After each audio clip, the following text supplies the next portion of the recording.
Hi, family. I'm Terry, alcoholic addict. And when your sponsor asks you to do something, it's kind of like you can't really say no. But it's like there's the story you plan to tell, the story you tell, and then the story you wish you told. So I just really prayed before this and just said, God, speak to me and through me, so we can blame it all on God. Whatever. Do what? Yeah, pull the mic down a little bit. Okay, is that better? Okay. So I see this thing, nothing changed but everything, or whatever it says. Isn't that the truth? My sobriety date is October 12th of 1988. And boy, I look back and I go, who was that woman? I mean, I just can't even imagine that I ever lived that life that I did. And I'm so grateful today for my life. So I gotta keep it, it's really hard to see the clock back there. Keep an eye on time. So anyway, I mean, I grew up in really a pretty decent household. My dad was a binge alcoholic. He was a writer, and my mom, I don't know how she protected us till I was about 14. I didn't even realize that he drank. But he would write a book, take him like 6 months, and then he would just go on an awful binge. And then I know that there was grandparents and stuff, so that's probably where mine comes from. I sometimes look at my brother and go, why was it me and not you, but that's just the way it is. But so it's the same thing that a lot of us feel, that I didn't fit in, until 8th grade. I wore the big coked glasses and was very insecure about myself. And then for 8th grade graduation, my mother got me contacts, and the boys started to notice me. And that was the beginning of where it all goes. I went to Ursuline. I went to an all-girl high school, but I'm really grateful for that today. I'm really grateful for that education and that opportunity. And it was only 125 in the graduating class, so we're still connected. But what I don't want to discount, and I've realized this just recently in the last few years, is when I first started with the drinking and everything else that went with it, it was fun. It really was. I mean, some of my best memories and high school experiences were drinking and on drugs, and I don't want to discount that, because there's this nostalgia in that. Not that I ever want to do that again, but in the beginning it was fun, and of course it gave me that feeling of fitting in, and what the interesting thing is that, we all had our little groups in high school, and I always thought that I was in the worst clique, but what I found out later is that we were all that way. As a matter of fact, at our, 35 or 40-year high school reunion, I don't remember which, I didn't remember this, but the first day of freshman school, there was an orientation. And the nun wrote an email to us all and said, I can't believe that you all did this. Anyway, so we're all talking and not paying attention. And so the nun goes, if you don't want to be here, then just get up and leave. And 3/4 of us got up and left. And she suspended the whole class. We were the 100th graduating class from Ursuline, and we were not allowed an alumni for 20 years after graduation. So that's kind of how high school was. But what happened is I was getting to be 18, and I could tell I was supposed to leave the house, but I had I was so insecure, had no idea, very immature, had no idea what to do with my life. So I met a guy, and he asked me to marry him, and I said, if you buy me a carat diamond, I'll marry you, and he did, so I did. So that's kind of what my thinking was. And his family had money, and I knew that I would be taken care of. But I was the first one of my friends to get married. So I was not a good wife.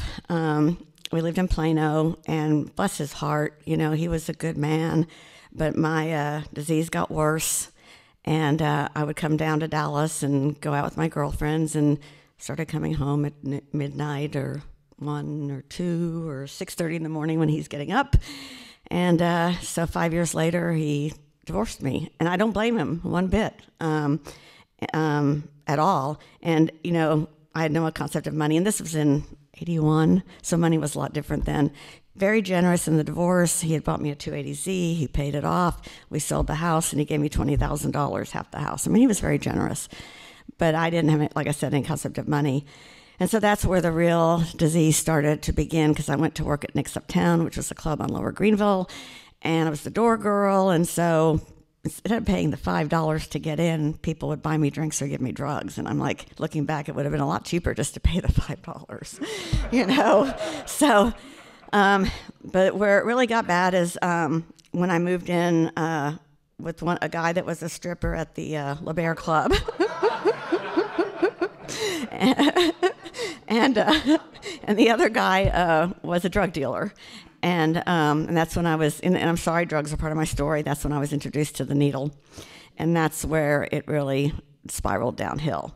So I'll just give you a few highlights of my life in that part of my life. Like I said, I can't believe I lived this way. I had a boyfriend who was a drug dealer, and he would punish me by not giving me drugs or giving me too much, you know. And I'm really grateful I didn't die. One night we were in a fight, and I was driving in my 280Z coming west on LBJ, like around Skillman toward Abrams, and he was shooting at my car from his car. Yeah, I'm telling you. I mean, it's like, did that really happen? Yes, it did. Luckily, he shot out the tire below the gas tank. You know, I mean, I can look back and say, you know, God really was taking care of me. I'd been in hotel rooms with drug dealers where somebody breaks down the door and puts guns in our mouths and threatens to shoot us if we don't give them the drugs. You know, it was like the Wild West. I mean, I look at some of those TV shows, and yeah, it was pretty crazy out there. And, you know, drug addicts like to tinker on cars, so everybody wanted to tinker on my 280Z, and of course, eventually it quit running. So then I was homeless. I mean, I have to talk about Mr. Moto, because Mr. Moto was my thread through all this. He was my cat. I got him in my first marriage. I got him in the divorce. He lived with me in my car. At least I had sense enough to take him to my parents' house at some point, and he actually lived to be 22, so he lived into my sobriety, and he lived into my second marriage. So he was this unconditional love other than my mother through this whole thread of time.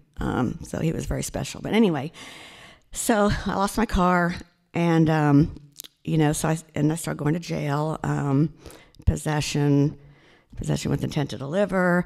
But you know, of course, they sent me to treatment, and I would leave.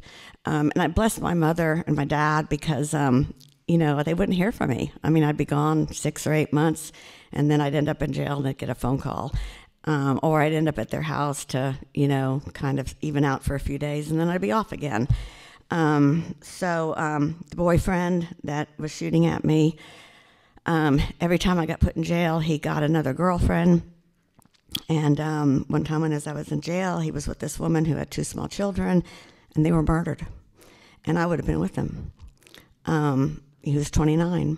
I mean, it's just like so bizarre. And after I got sober, I was the editor of the yearbook at SMU. His mother called me because they did an article in the newspaper about me, and she said, "I'm just glad one of you, you know, got out of that, one of you." And you know, it's just like that's what happens out there. You know, institutions, jails, or death, and yeah, that's a big thing. So anyway, I kept going to jail. Never showed up for court, all that sort of stuff.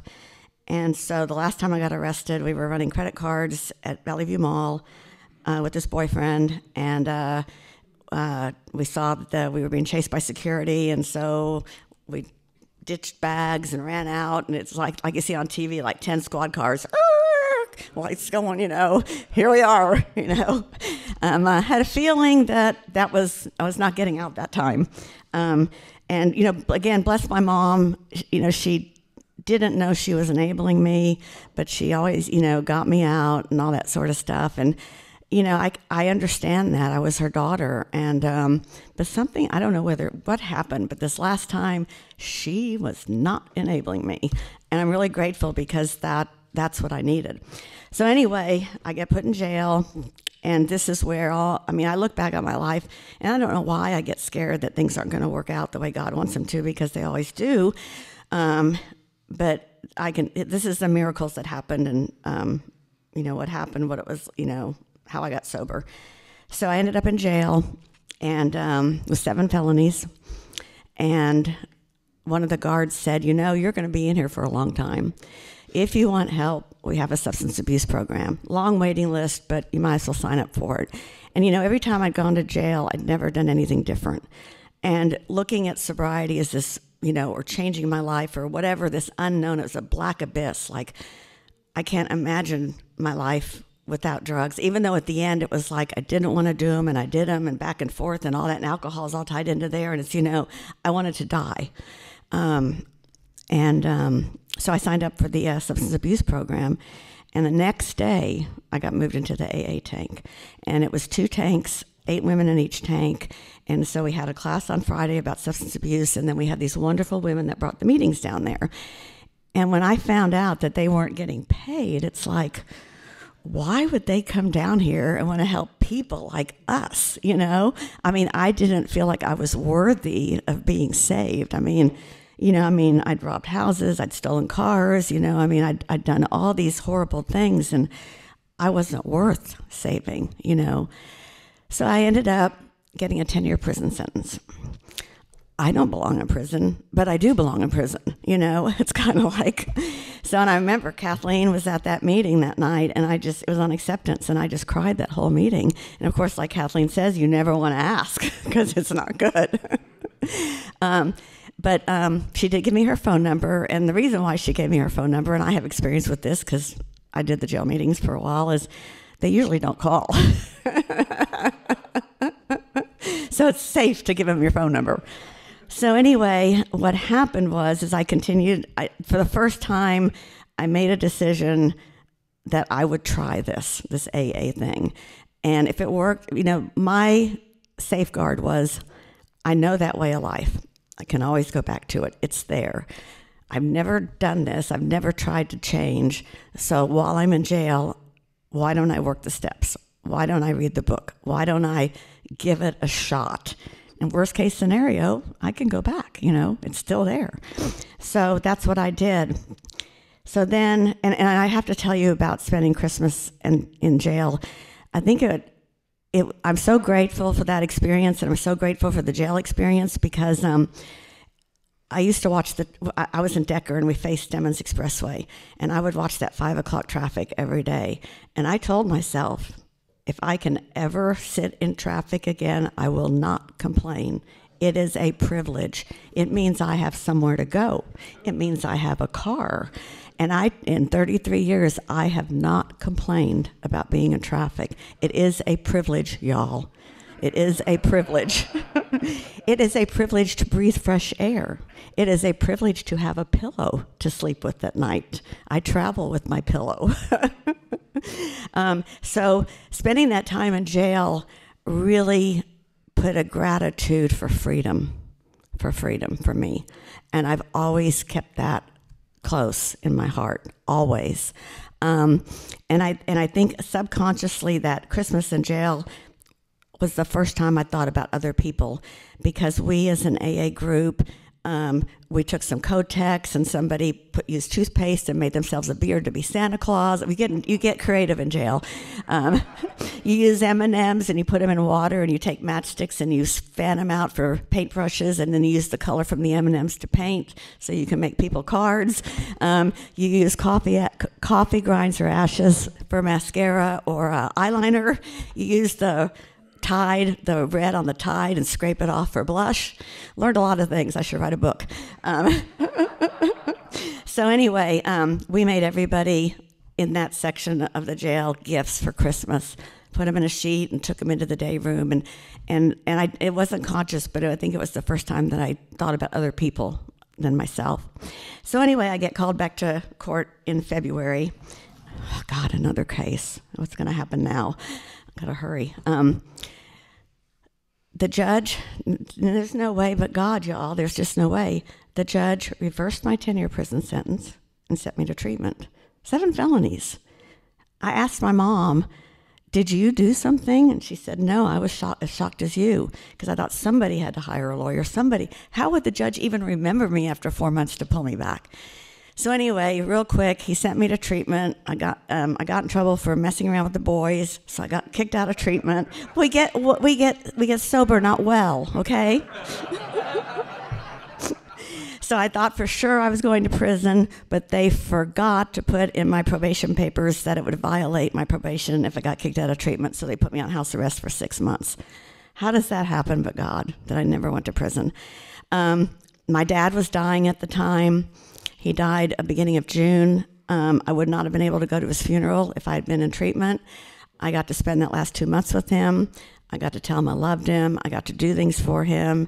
And my hope is that he saw this time it was different, and it was going to be different. So anyway, 5 years later, the judge reversed all my convictions. So I have no convictions. How does that happen? I mean, really? So anyway, what I've learned in the program is getting sober. It's about, of course, helping other people and becoming a better person. But one of the things for me about AA is to go out there and live life, to participate in life, to follow my dreams, to, and Kathleen, she was huge in this. I wanted to go back to school, but I didn't know if I could do it or not. Well, my mom worked at North Texas. My dream was to go to SMU. SMU, they're going to let somebody like me in. At the time, I still had the felonies. I was 4 years sober. And so I thought, well, UNT is going to let me in for sure. My mom works there. And my wise sponsor said, well, why don't you fill out the application and leave the results up to God? What? So North Texas called me, and I had to meet the dean, and they were going to put me on academic probation for a year, because of all my past and everything. And one day in the summer, I got a letter from SMU, and I had written the essay, The Truth, about what my past, that I wanted to go to SMU. They accepted me and gave me 3/4 of a scholarship. I would never have applied if it wasn't for my wonderful sponsor, which has taught me, do the footwork and leave the results up to God, because you just don't know. Then, and I was so afraid of failing, of course, which sometimes fear is good. I made straight A's. They offered me a scholarship to get my master's. Got my master's, and that's, how does that happen? So anyway, in the meantime, I'm getting a little bit healthier with the guys. And so when I was about 7 years sober, I couldn't do it anymore. I mean, I almost went back out. I called Kathleen. I was so, because I kept picking the same guy. My dad wasn't very emotionally connected to me, so I kept picking emotionally unavailable guys, and I couldn't do it anymore, so I took 18 months off from dating, and then I met Clint.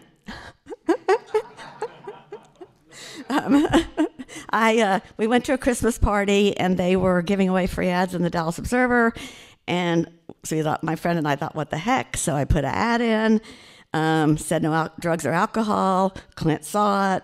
He called and left me a message, left me a stupid joke. I still met him. Neither one of us wanted to date people in the program, and we found out immediately we were both in the program. So we went to 15 months of marriage counseling before we got married, which is why we're still married. 25 years later, 26, I don't know. It's been a long time. So anyway,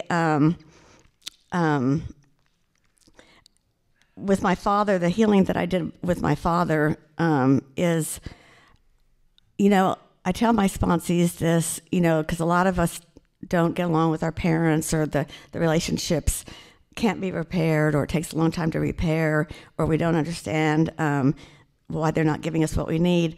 But I think it's important to look at how they were raised, because somewhere the cycle has to change. And so I came to the decision and the belief that my dad did the best he could with what he had.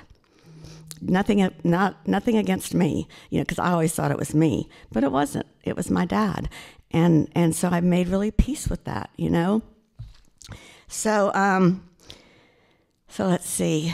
So anyway, we've done some great things in sobriety, and I want to talk about living life, because I've had sponsees that have so much talent, and to me, God gives us all these talents, And I think it's our job to give those talents back to the universe. But I know fear of failure, fear of success, all that is in there. But I choose not to let that stop me today from following my dreams. And one of the things, Clint and I made a movie in 1999, a short film. And the mistake we made was sitting on the couch in January saying, we're going to be in contention for the Academy Awards. Awards are important. We should have said we're going to win. Because we did get in contention, but we didn't win.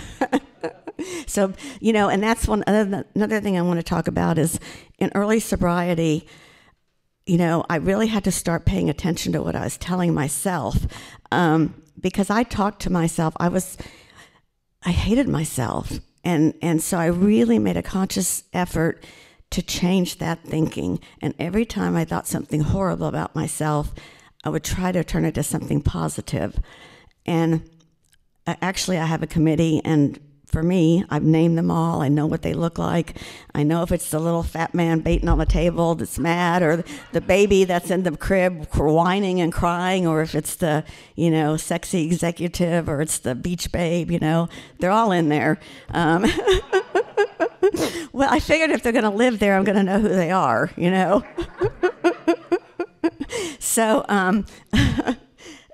so one day, I realized I don't think I said anything mean to myself today. And that's really how I started to really care about myself, to really start to love myself. It was a process. It was a long time. But, and I'm a human being. I still have those thoughts today, but I don't have to stay in them near as long. I know what to do. I know to call my sponsor, go to a meeting, pray, write about it. I know all the answers today. And I choose to do that rather than wallow in it.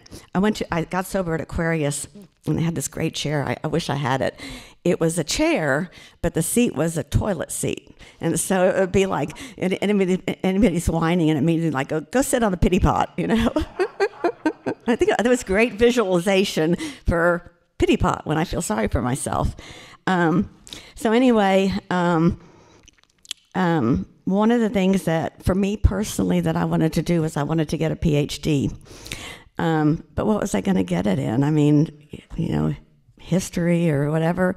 Well, then I heard that University of Texas at Dallas had an arts and technology program. I do video production, I edit, I'm in the creative arts, and so that sounded perfect. So I went up there, and it's expensive. I don't have the money to do that. Went and talked to him and said, I really can't afford it. They gave me a full scholarship. I mean, and this is all God, y'all. I mean, how does that happen? It was an excruciating 8 years. It is like 8 years of being in a hazing for a sorority. It is. I don't know why. It's like they try to get you kicked out. I mean, they try to get you to quit. You can ask any PhD, it's all the same. So anyway, what happened is I wrote my dissertation on immersive cinema, and one of the things you're supposed to do in a dissertation is come up with something new. So I wrote about using VR for like teaching surgeries, or using it in psychology for like if people have a fear of heights, or they have a fear of claustrophobia or fear of spiders, you could use VR to slowly acclimate them, to get them over it. And then I was very fortunate to meet Doug Trumbull, because he's very much into immersive cinema. And here again, this is God. Through Kathleen, I met somebody who knew somebody who I called and said, this is what I'm doing my dissertation on. And he said, oh, you need to call Doug Trumbull. I emailed Doug Trumbull. He immediately emailed me back. Then I looked him up. Well, Doug Trumbull did the special effects for 2001 Space Odyssey. He did Back to the Future. The Back to the Future ride. He did E.T. This guy is like, he's won an Academy Award. He emailed me right back. He invited Clinton and I up to the Berkshires, spent 2 days with him, and he gave me a PhD in immersive cinema and helped me so much with my dissertation, And the reason I'm saying that is because I after Kathleen and the SMU thing, I know that I have to do the footwork. I have to put myself out there. If I had been too afraid to contact him, it would never have happened, So I have to take chances if I want something good to happen in my life. And this is all because of Alcoholics Anonymous. There's no other way. God, Kathleen, all, Alcoholics Anonymous. So anyway, I have to share my my defense. I had a horrible committee. Never got any feedback. I pretty much wrote the whole thing on my own with no feedback. So my mom's like, my mom's a PhD, and she's like, oh, she read my dissertation. It was wonderful. It's going to be such a great experience with your defense. This is like one of the greatest days of your life that, you go in there and your colleagues, your past, you can graduate, blah, blah, blah. So I go in there with those expectations. That's another thing about expectations. And this woman was really tiny in my chair. The problem, I think, is my dissertation was very technical. They told me they didn't have anybody qualified to be on my dissertation committee, okay? Now, this is arts and technology, and you don't have anybody qualified to be on a technological dissertation? Okay. So this woman that I got was all into the old movies. She's all into the movies from the 30s and 40s.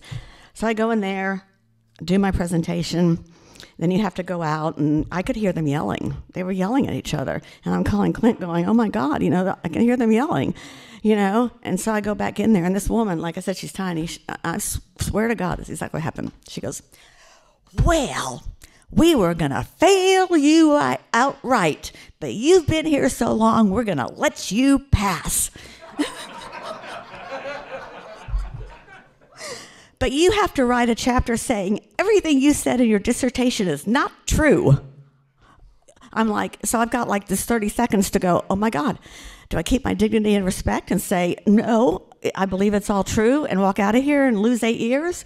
Or do I say, okay, fine, I'll write your stupid chapter and get my PhD? It was so I did write the chapter and got my PhD. But what I can tell you about that experience is just like that. It took me back to early sobriety. I'm worthless. Who the hell did I think I was that I could get a PhD? Nobody cares about me.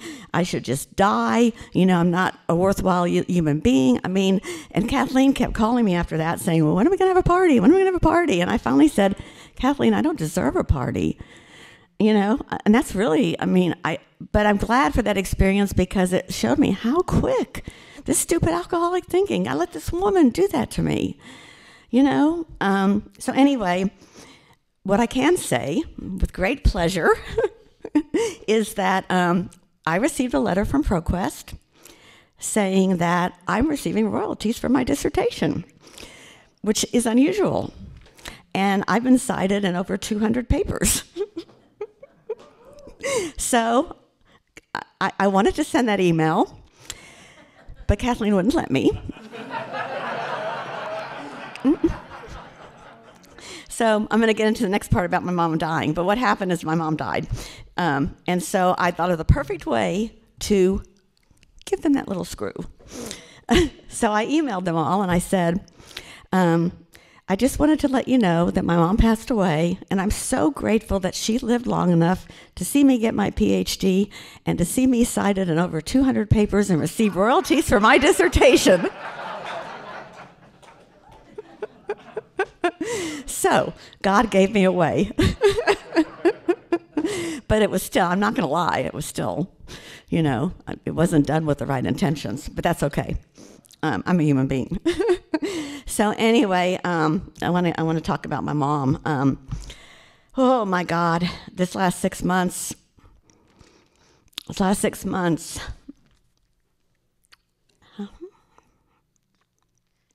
has been the most devastating, bring me to my knees, emotional ride in sobriety. My biggest fear all along in sobriety is that I would go out when my mom died. My mom and I were very, very close. I'm so grateful, for the last 20 years that she and I became best friends. Last 5.5 years, she lived in an assisted living, and I don't care if it's the nicest one or the worst one, you have to fight. You have to have an advocate. And I wouldn't change a thing about everything I did for my mom. I have no regrets as a daughter, and you don't know how huge that is. I have no regrets as a daughter. I did everything humanly possible. Kathleen knows. If I could have godlike powers, I would have done that. But I made sure my mom was taken care of to the best of my ability in that 5.5 years. My brother and my mother are estranged. My mother told Clint he's more of a son to her than my brother, which is very sad to me. I did reach out to my brother quite a few times over the years and say, hey, she's not going to be here forever. You know, she's too stubborn. If you want to make things right, you need to do it. What do I do? And I'm like, write her a letter. What do I write about? I'm like, really? You're, like 5 years older than me and you don't know what to write about? So I said, just tell her what the family's doing. So he did write her a letter. My mom called me and said, I got the strangest letter from your brother. And I said, really? Well, what did he say? And she goes, he wrote me a book report about the book he's reading. And so I said, well, at least he's trying, Mom. I really did with all my heart, really did. But he just couldn't do it. So anyway, that's not, I have a relationship with my brother. He's like my dad. He's unemotionally available. And I realized a long time ago that if I wanted a relationship with him, I just had to accept him for who he was. And I do, it's fine. So anyway, oh, Lord. My mom broke her hip in June, and I knew that it wouldn't be much longer. And she passed away August 1st. Last thing my mom said to me was, you're the most important person in the world to me, and I love you. And I was able to say that to her before she went into the morphine thing. But I have to tell you a funny story about my mom.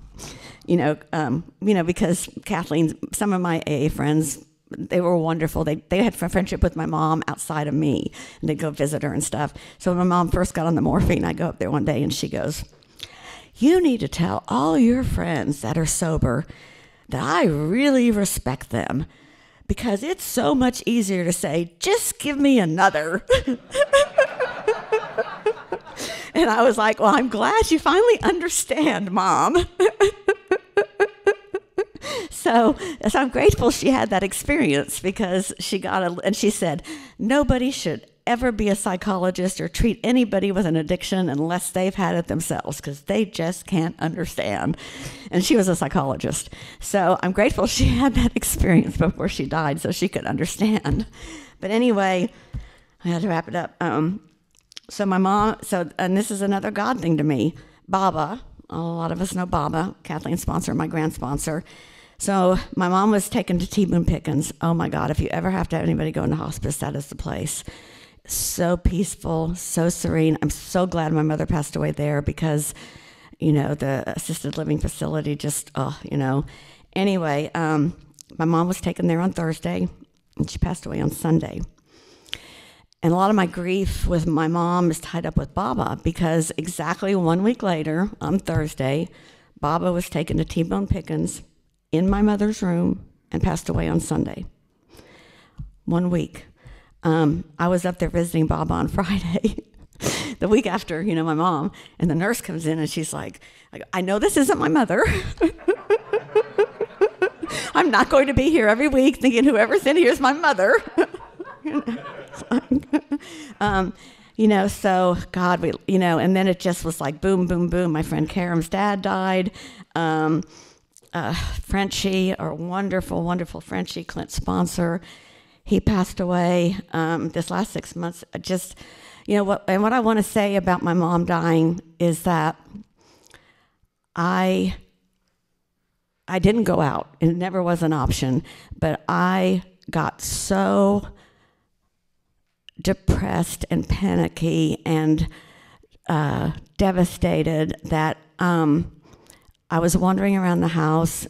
Everywhere I went, there I was. I wanted to die, but I wasn't going to kill myself. I didn't want to live. I didn't know what to do with myself.